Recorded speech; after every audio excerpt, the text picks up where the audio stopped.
Shalom saudara yang terkasih dalam nama Tuhan. Bertemu kembali dalam renungan firman Tuhan. Dan kita sudah masuk pada Roma pasal 7. Kita akan merenungkannya ayat 10 sampai dengan ayat 12. Marilah kita berdoa. Bapa di surga, kami mohonkan hikmat pertolongan-Mu untuk kami dapat mengerti kebenaran-Mu ya Bapa surgawi.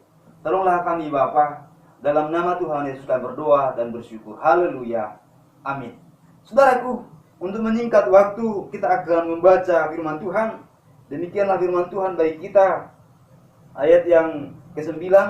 Dahulu aku hidup tanpa hukum Taurat, akan tetapi sesudah datang perintah itu, dosa mulai hidup.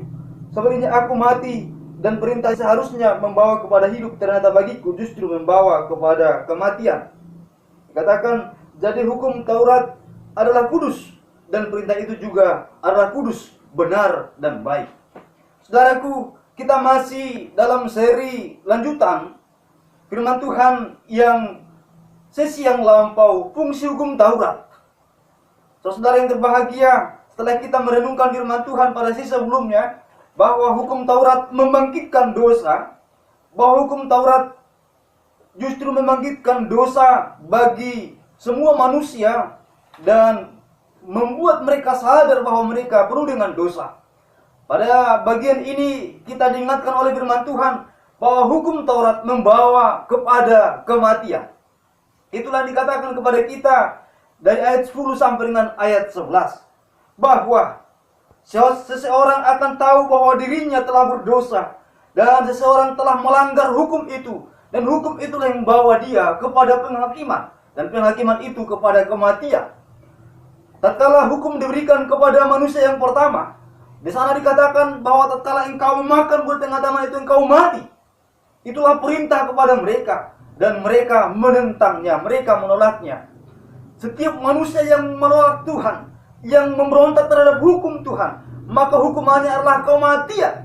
Baik itu kematian secara fisik maupun kematian secara rohani. Itulah yang dikatakan Alkitab kepada kita. Bahkan juga dikatakan dalam kitab Galatia pasal 3, dikatakan bahwa kebenaran tidak ditemukan dari hukum Taurat.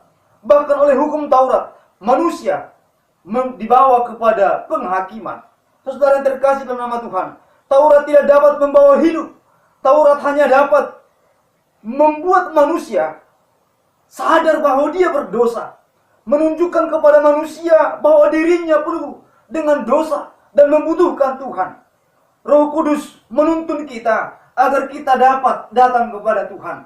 Tatkala kita telah melihat diri kita bercermin kepada hukum Taurat, maka kita akan menemukan diri kita yang penuh dosa. Lalu karena kuat kuasa Roh Kudus, Dia menjamah kita dan kita hanya sadar kita butuh Tuhan. Itulah yang membawa kita kepada pertobatan. Itulah yang membawa kita kepada pembenaran. Kita beriman sungguh-sungguh kepada Tuhan. Lalu hukum Taurat bukanlah yang membenarkan kita. Dia justru membawa manusia kepada penghakiman, justru membawa manusia kepada kematian. Karena tatkala manusia memberontak kepada Tuhan, menolak, menentang hukum itu, mereka masuk kepada penghukuman. Yang ketiga dari bagian ini yang kita renungkan bersama-sama adalah bahwa hukum Taurat memperlihatkan dosa kepada manusia. Betapa bobroknya manusia itu. Dan kalau kita baca ayat 12 sampai 13 dan selanjutnya, itu dikatakan kepada kita bahwa akhirnya manusia dapat memandang dirinya yang bobrok tatkala dia memandang kepada hukum Taurat. Semua manusia menyadari dirinya akan dosa. Dan mereka mencoba untuk berdalih. Mereka mencoba untuk menutup-nutupinya. Mereka mencoba untuk menghindarinya. Pelanggaran-pelanggaran yang mereka lakukan, dosa-dosa yang mereka lakukan, sering sekali mereka ubah dengan bahasa-bahasa yang lebih halus. Dengan mengatakan, itu adalah kelemahan saya. Itulah kelemahan-kelemahan. Itulah kekurangan-kekurangan. Pelanggaran-pelanggaran dan bukan dosa. Itulah yang banyak dilakukan orang pada zaman ini. Mereka tidak mengakui bahwa apa yang mereka berbuat adalah dosa. Saudara yang berbahagia, hukum Taurat memang kudus. Itu dikatakan oleh Paulus kepada kita, oleh firman Tuhan pada kita hari ini. Dan hukum itu diberikan kepada kita, diberikan kepada manusia, agar mereka sadar bahwa mereka berdosa. Itulah tugas hukum Taurat. Hukum Taurat tidak bertugas untuk membenarkan Anda. Hukum Taurat tidak bertugas untuk menyucikan Anda. Hukum Taurat hanya bertugas untuk menunjukkan bahwa Anda, saya, kita semua berdosa. Itulah yang dikatakan kepada kita. Orang percaya akan memandang hukum Taurat. Dan kalau dia memandang hukum Taurat itu, dia katakan, Tuhan, memang aku berdosa. Tuhan, memang aku penuh dengan kekotoran. Aku penuh dengan kelemahan. Aku penuh dengan dosa pemberontakan kepada Engkau. Tetapi darah Kristus yang tercurah itu menyucikan aku. Darah Kristus yang telah tercurah itu mengampunkan aku, menyelamatkan aku. Itulah yang dilakukan oleh orang yang percaya. Tetapi orang yang tidak percaya, tatkala dia memandang kepada hukum Taurat, dia menemukan dirinya berdosa. Tapi dia tidak akan katakan kepada Tuhan, ampuni aku. Karena dia berpikir dengan usahanya dia mampu. Karena dia berpikir dengan perbuatannya dia sanggup menyucikan diri. Sehingga dia katakan dalam pikirannya, saya mungkin dapat berbuat amal. Saya mungkin dapat berbuat baik agar dosaku diampuni. Lalu dia berusaha dan berusaha dan berusaha. Tapi apa yang terjadi hari demi hari semakin jatuh. Lalu bagaimana dengan dosa yang lampau? Lalu bagaimana dengan dosa yang kemarin? Dosa yang hari ini, dosa yang akan datang? Bagaimana cara menebusnya? Bagaimana cara menyucikannya? Mereka tidak memahami akan hal itu. Mereka selalu berkata, saya mampu menyucikan diri saya. Dengan akal saya, dengan pikiran, dengan kekuatan saya. Dengan perbuatan baik saya. Itulah yang dilakukan oleh banyak manusia hari ini. Saudara yang terkasih dalam nama Tuhan, kita tidak boleh lupa bahwa tabiat manusia lama, tabiat manusia yang berdosa, tabiatnya adalah selalu jatuh, dan jatuh. Selalu memberontak, dan memberontak. Itu adalah tabiat manusia. Seseorang dengan hatinya, mungkin tatkala dia mendengarkan pengajaran yang baik, dia mengaguminya, dia mencintainya. Tapi tatkala dia tidak datang kepada Tuhan untuk pengampunan dosanya, sama saja, tidak ada gunanya sama sekali.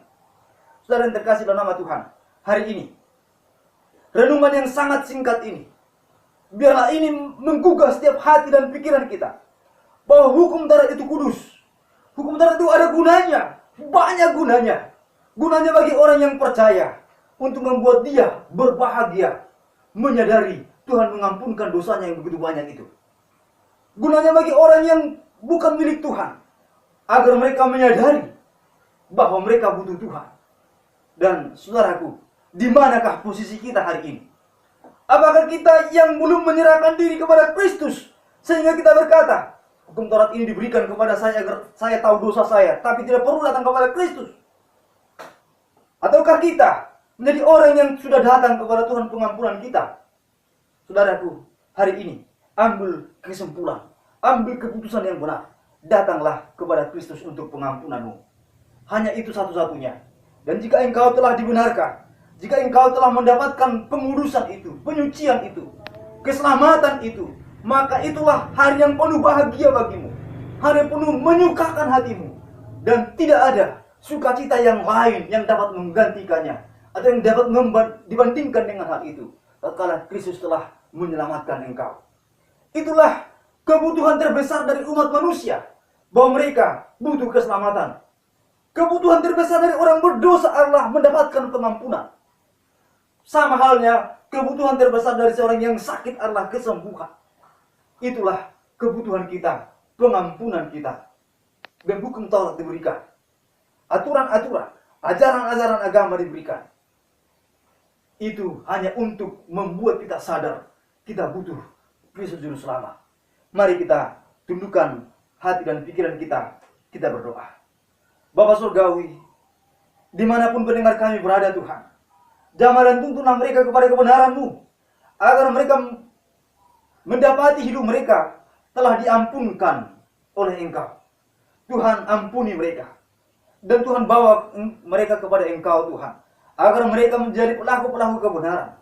Dan bagi mereka yang telah menjadi milik kepunyaan-Mu, biarlah mereka dengan sukacita hati untuk melayani Engkau, untuk beribadah kepada Engkau, untuk memuliakan Engkau dalam kehidupan ini. Terima kasih Bapa. Biarlah kami semua menjadi pelaku kebenaran bukan karena ketakutan akan hukuman. Kami menjadi pelaku kebenaran karena kasih kami kepada Tuhan, karena cinta kami kepada Tuhan. Dan taruhkanlah itu dalam setiap hati dan pikiran kami masing-masing, sehingga itu akan nyata dalam kerja nyata hidup kami hari demi hari. Terima kasih Bapa. Dalam nama Tuhan Yesus kami berdoa dan mengucap syukur. Haleluya. Amin. Saudara terkasih dalam nama Tuhan, Tuhan begitu baik bagi kita. Dan dari mimbar ini kami berulang-ulang memberitakan Allah mengasihi kita semua, memanggil kita, menyambut kita untuk pemulihan, penyelamatan, pengampunan kita. Saudaraku, mari datanglah kepada Tuhan. Tuhan Yesus memberkati kita sekalian. Haleluya. Haleluya.